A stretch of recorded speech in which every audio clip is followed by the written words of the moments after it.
Chers frères et sœurs en islam, que la paix et la bénédiction d'Allah soient sur vous que vous soyez en Asie, en Afrique, en Europe, en Amérique ou ailleurs. Aujourd'hui, nous vivons dans une époque où le développement personnel et la réussite financière sont devenus des sujets très populaires. Des milliers de coachs, conférenciers et formateurs à travers le monde proposent leurs méthodes pour entreprendre, atteindre l'indépendance financière et s'épanouir dans sa vie. Leurs vidéos cumulent des millions de vues, leurs livres se vendent par centaines de milliers d'exemplaires, et leurs séminaires coûtent parfois des fortunes. Mais derrière ces discours attrayants, se cache une réalité préoccupante. Beaucoup de ces approches sont basées sur des philosophies, des croyances et des pratiques qui ne sont pas conformes à l'islam. Certaines d'entre elles mènent même directement à des formes de shirk, c'est-à-dire l'association d'autres divinités ou forces avec Allah, ce qui est très grave. Dans cette vidéo, nous allons analyser pourquoi le musulman n'a pas besoin de suivre ces méthodes contraires à sa foi pour réussir, et comment le Coran et la Sunna contiennent déjà toutes les clés d'un développement personnel et entrepreneurial solide, durable et surtout halal. Commençons premièrement par les dérives du développement personnel moderne. Un exemple frappant, que vous avez sans doute déjà entendu, est celui de coachs qui demandent à leurs suiveurs de prier l'univers. Selon eux, l'univers serait une force consciente, capable d'écouter nos demandes et de nous apporter prospérité, amour et succès. Ils disent parfois, demandez à l'univers, l'univers vous donnera. Mais, mes frères et sœurs, que représente cette croyance? C'est une forme de shirk clair et évident. Car en islam, nous savons que seul Allah entend nos invocations, seul Allah répond à nos besoins, et seul Allah détient les clés de la subsistance. Croire que l'univers a un pouvoir autonome, c'est détourner une partie de l'adoration qui revient uniquement à Allah. Et cela ne s'arrête pas là. Dans certains séminaires, on demande de pratiquer des rituels proches de la magie, de réciter des mantras d'origine païenne, ou encore de visualiser des entités spirituelles censées guider vers le succès. Tout cela est étranger à l'islam et extrêmement dangereux pour la foi. Ce n'est qu'un exemple parmi tant d'autres. Et pourtant, beaucoup de musulmans tombent dans ces pièges, pensant qu'il n'existe pas d'autre alternative pour progresser. Mes frères et sœurs, nous devons nous rappeler que l'islam est une voie complète. La vérité est que l'islam n'a rien laissé de côté.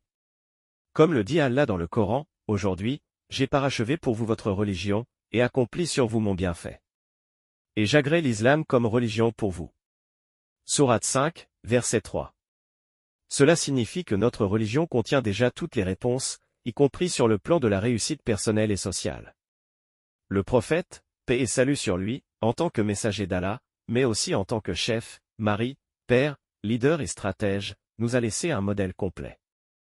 Il a enseigné des valeurs universelles, qui sont aujourd'hui présentées dans les livres de développement personnel modernes mais que nous avons depuis plus de 1400 ans.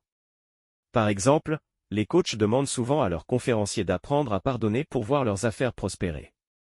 Cette recommandation est issue de notre religion. Nous y reviendrons dans nos prochaines vidéos si Allah le veut. Ensuite, les coachs recommandent la persévérance à leurs conférenciers pour réussir financièrement. Cette recommandation est, elle aussi, issue de notre religion. Les coachs recommandent aussi de faire preuve de générosité afin de prospérer dans les affaires. Cette recommandation est, elle aussi, issue des enseignements de notre cher prophète Mohammed, le meilleur coach, paix et salut sur lui. En réalité, les vrais outils du développement personnel se trouvent en islam. Voyons maintenant comment appliquer concrètement ces enseignements dans le domaine de l'entrepreneuriat et de la réussite personnelle. L'intention sincère. Avant de lancer une entreprise, un projet ou même une action, le musulman s'interroge, est-ce que cela plaît à Allah? Est-ce que mon activité est halal? Cette intention pure transforme le travail quotidien en acte d'adoration. La recherche de la connaissance. Le prophète, paix et salut sur lui a dit, la recherche de la science est une obligation pour chaque musulman. Dans le business, cela signifie se former, apprendre, comprendre les règles du commerce islamique, éviter le riba c'est-à-dire l'intérêt, et s'assurer que nos revenus sont licites. La discipline et la persévérance. Tout projet connaît des épreuves. Le musulman apprend à rester patient, à persévérer malgré les obstacles, car il sait que toute difficulté vient avec une issue, avec la difficulté vient certes la facilité. Sourate 94, verset 6.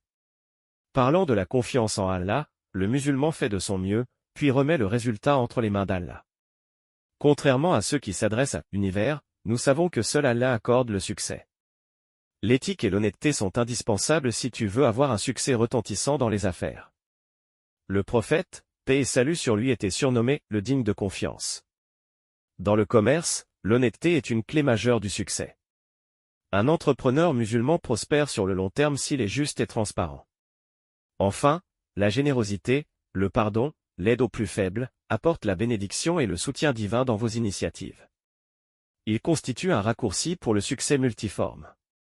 Nous y reviendrons dans nos prochaines vidéos avec l'aide d'Allah. À travers cette chaîne YouTube, nous allons explorer ensemble comment la Sunna du prophète, paix et salut sur lui, contient des leçons précieuses de leadership, de gestion du temps, de motivation, d'organisation et de stratégie permettant le succès économique éclatant.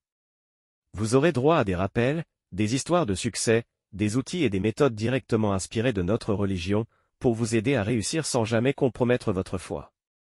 Avant de nous quitter, chers frères et sœurs, souvenez-vous, vous n'avez pas besoin de suivre des philosophies contraires à l'islam pour atteindre vos objectifs. Tout est déjà là, dans le Coran et la Sunna.